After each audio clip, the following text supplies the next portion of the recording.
Governor, once again, thank you very much for coming down today. Thank you very much, Chief Koresh, for the introduction. I'm very happy to be back here in Nogales today.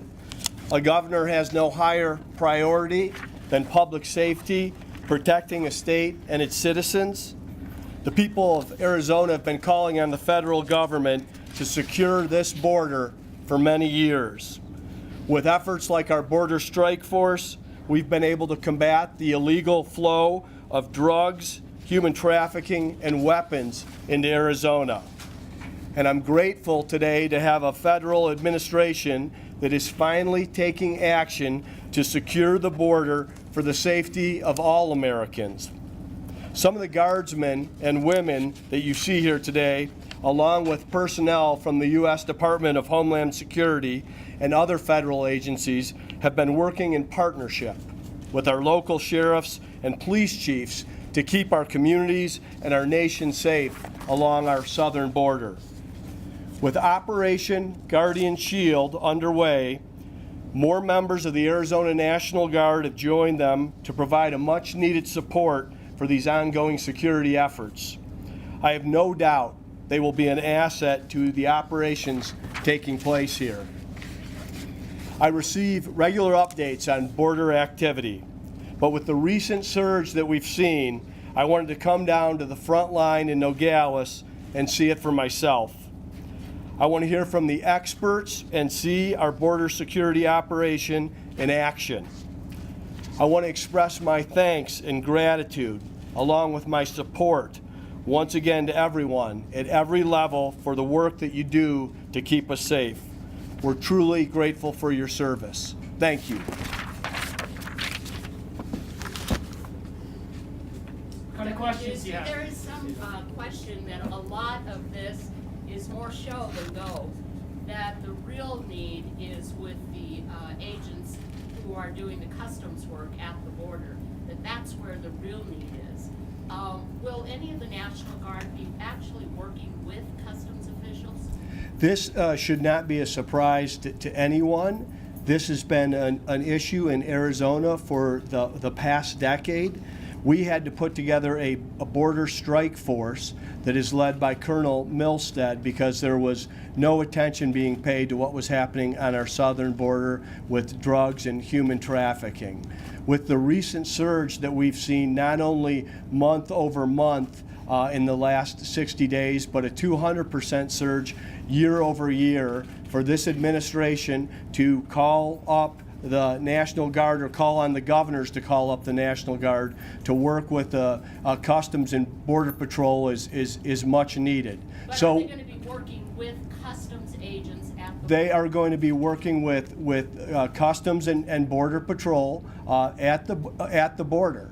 And we're going to leave it to the law enforcement experts as to where they should best be deployed. But the National Guard is here in a support position, and I'm going to turn it over to the chief to talk about where he is going to deploy to stop the illegal flow of migration and drugs. And Nancy, just to answer your question, what we're going to have is we're developing a plan, a phased approach, but at some point in time, they are going to see support at the ports of entry as well, if that's what you're asking, because we also have to ensure is that we can still inspect a lot of the cargo that's coming into the United States. Of vital importance to our communities is lawful trade and travel. So we can always also use the Guard is to support us, not only between the ports of entry, but at the ports of entry, is to make sure is that we can properly screen the commerce that's coming into the United States. But Chief, when we talk to law enforcement officials down here, and we talk to the business community, that is the place where everybody says they need resources. And we have National Guards troops here, but it doesn't sound like any of them are going where the experts here say we need them. They are going there, I assure you that. As I indicated, we are working into a phased approach on this. We're looking initially at some resources between the ports of entry, but we are also going to bring some of those resources that we are requesting through the governor and the National Guard is to support the ports of entry as well.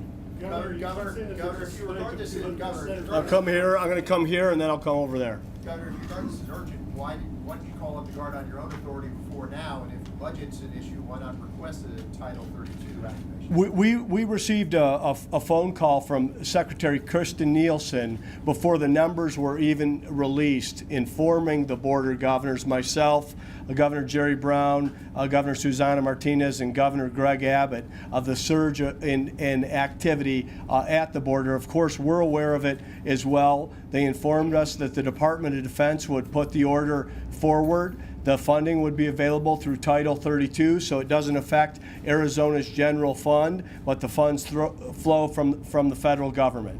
But did you ever consider an activation even before that request came through? Well, what we've done in Arizona is the border strike force, and we've done that over the last 3 years of this administration. We're working with the county sheriffs, local law enforcement, and now we finally have the Border Patrol as a partner in this operation. We hear that there's a spike at the border. What are the numbers for the Tucson sector? I haven't heard of a spike in the Tucson or Yuma sectors. Can you elaborate on that, please? Well, these are national news reports. It's a 200% surge year over year, March 2017 to 2018, and the 37% increase from February to March. I'm asking about specifically Tucson sector or Yuma sector because I don't know if that includes real. Well, I'm the governor of the state of Arizona. I'm giving you the total numbers for the state of Arizona. Yeah. Do you want to? Yeah, so we have seen spikes throughout the southwest border. I think March was one of the increases that we saw a tremendous number of apprehensions go up. Here and in other places, I know Yuma was up 46% in their traffic. So we are seeing spikes in traffic all along the southwest border. The Rio Grande Valley down in South Texas is probably the highest, but Tucson sector is a close second in the apprehensions. Can you elaborate on what those numbers are? I don't have the exact numbers for you right now, but I'll definitely have my public affairs folks provide that to you. Governor Ducey, hi, I'm Ariel with the Nogales International. As people mentioned, the economy is a big concern here for Nogales and Santa Cruz County. Couldn't this be seen as couldn't this make it actually worse with people may feel that it's unsafe to come here? Why are you sending it here specifically to make people feel like it's unsafe to visit with tourism? It could turn off traders, and it's something that you care about. So how do you reconcile the concern for improving the economy with the local impact this is going to have on tourism and trade? Well, our economy is growing in Arizona. The last time our unemployment rate was this low in the state of Arizona, people were renting their movies from Blockbuster.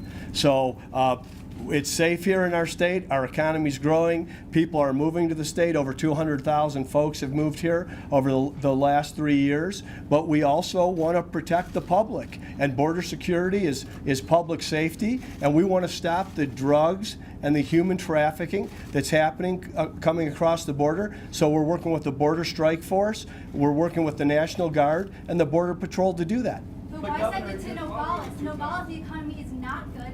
People are moving. So why send it here?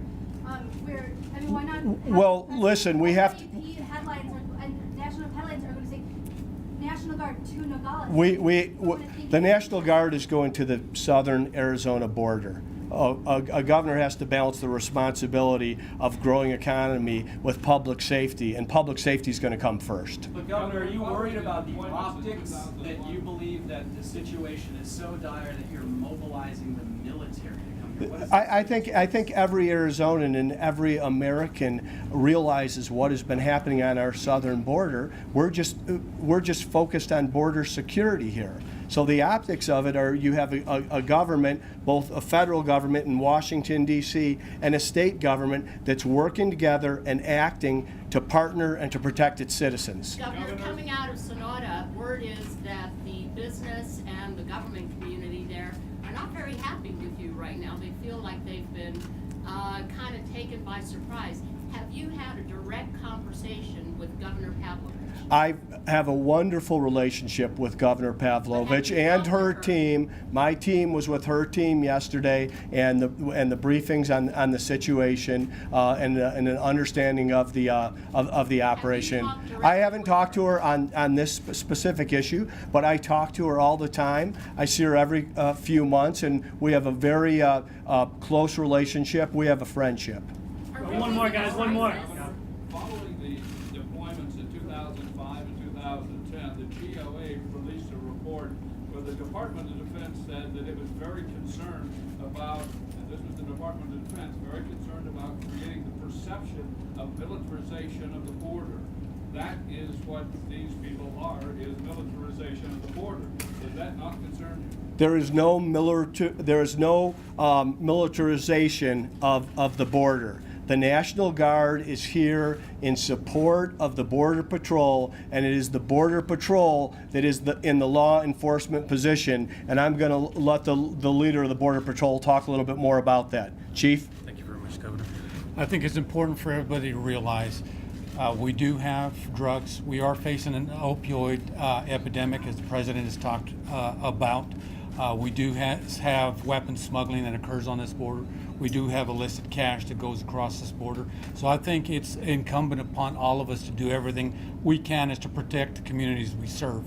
The military support that we're going to get here is going to allow us to free up some agents, is to return to those vital duties. And I think that this is all a combined effort that we can show the people in Arizona and in other states is that we can work together on a problem that we have out here.